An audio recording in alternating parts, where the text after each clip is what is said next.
Hello, I'm back. So we just did a video about picking and downstrokes and just getting a nice solid rest stroke with a downstroke. So if you haven't watched that or you don't know what I mean by a rest stroke or a forward slant, just go back and just check that video out first. So assuming that you have watched that and you know what I'm talking about, everything we do now is going to be a rest stroke with that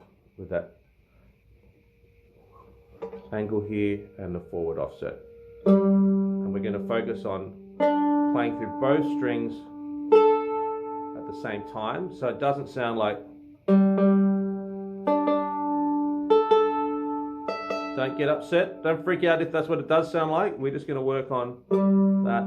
We've got a nice relaxed shape here, and we're not resting back here on the bridge of the strings. We've got a bit of space, yeah.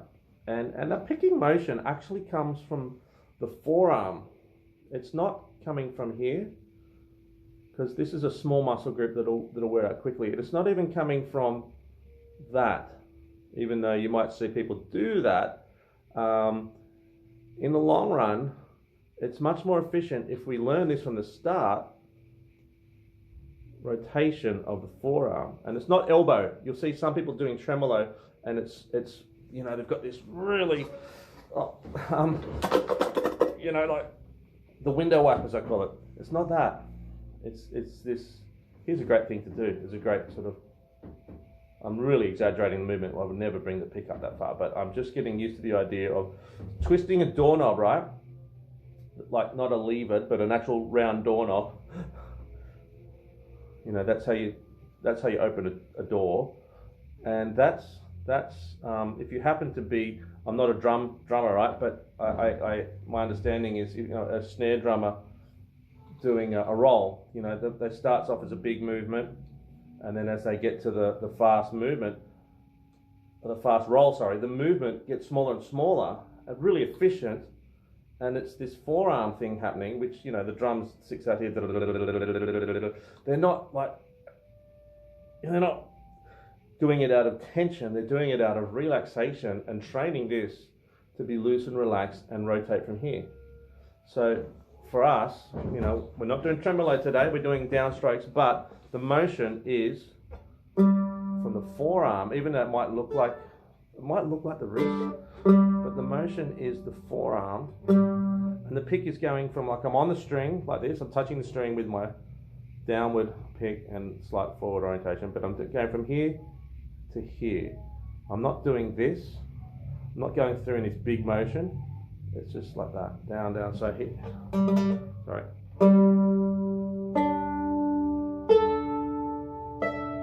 Okay, so enough about that. Let's do the warm up. So I'm going to go from. It's good to know your strings. G, D, A, E. G, D, A, E. So the first thing I'm going to do is this: G, D, G. Do it again. G, D, G. Then we go G, A, G.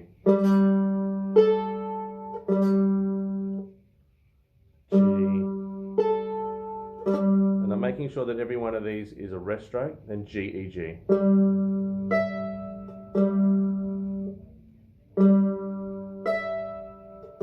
Might go slower, and I'm listening to the sound. G. And again. G, D, G. G, A, G. G, A. Didn't sing it right. G, A, G. You don't have to sing it, but I like to do it. G. I'm not going to get that high G this morning. G. Okay, so the idea with that is we're starting on a G, going to the next string, and always coming back. So our hand is getting used to moving away. Let's call G home, right? Because we're always coming back here. It's getting used to going away from home and coming back to home. And, you know, you should be looking at the pick right now.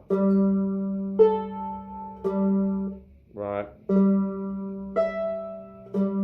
eventually, you know, it's nice, you know, relaxed hand, and we're keeping our arm in position here. Eventually, we build up, you know, eyes in our pick. You know, so proprioception means we know where our body is in space.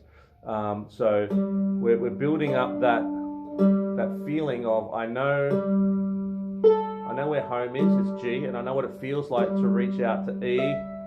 And they're all rest strokes, and they're all down strokes. And I'll do it again. G, D, G. Do that with me again. G, D, G, G, A, G. And again. G, G, E, G.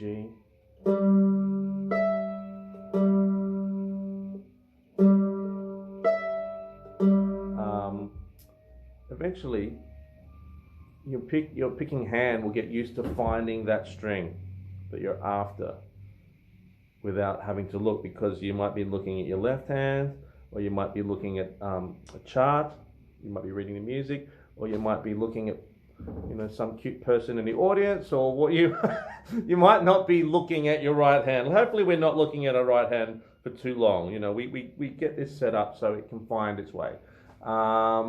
What was I going to say?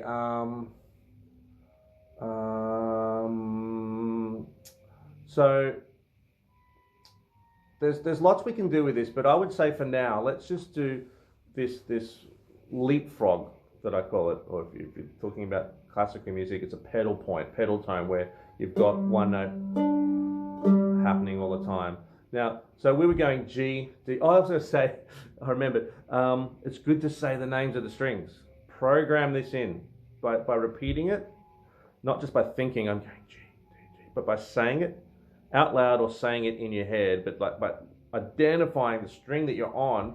We're doing a bit of multitasking here. We're really focusing on our right hand, but G, D, by saying the name of the string, and I do like saying it, I do like singing it, it reinforces. It's another level of information coming in and sticking, hopefully. So yeah, it's really good to name your notes that you're playing, and then it just becomes second nature. You don't have to think, what string is that? Because you're naming them all the time. So G, D, G, G, A, G, G, E, G. Let's do something where we don't repeat. We don't do it in lots of three. I just go G, D, G, A, G. I hope you can see that. G, E. I'll come in a bit closer. G, D, G, A. That wasn't very clean. G, E. Again. G, D, G, A, G. Are you saying it out loud? Let's slow it down. G, D, G, A, G. Ready, again. G, D, G, A, G. G, D, G, A, G, E. Okay, so that's something that you can do on your own. So you've got in lots of threes, G, D, G, always coming back to G, G, A, G, G, E, G, and then in twos, G, D, G, A, G, E. And I'm sure you'll think of variations, which is great. I encourage you to come up with your own little patterns. One that comes to mind to me, there's a couple, you know, if you've gone G, D, G, A, G, E, you just keep coming back the way you went up, you go back down, G, D, I'll slow down, G, D, G, A, G, E, G, A, G, D, G. And then the other one is that comes to mind is starting on the E string, right? Now the funny thing here is there's no string above it or I should say below it to rest on. So you just have to be aware of what that distance is when you are going from, say, A to E.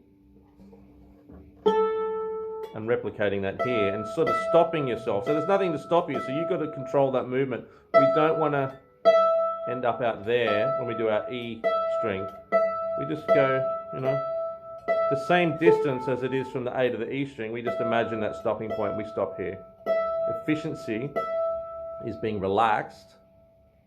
Also, good technique is being relaxed and minimizing extraneous energy or movement, distance. So there's no need to come out here, so we're just going to stay here. So okay, so this is the reverse. E, A, but all downstroke still. E, A, E. E, A, E. Now, what's it going to be? Yeah, E, D, E.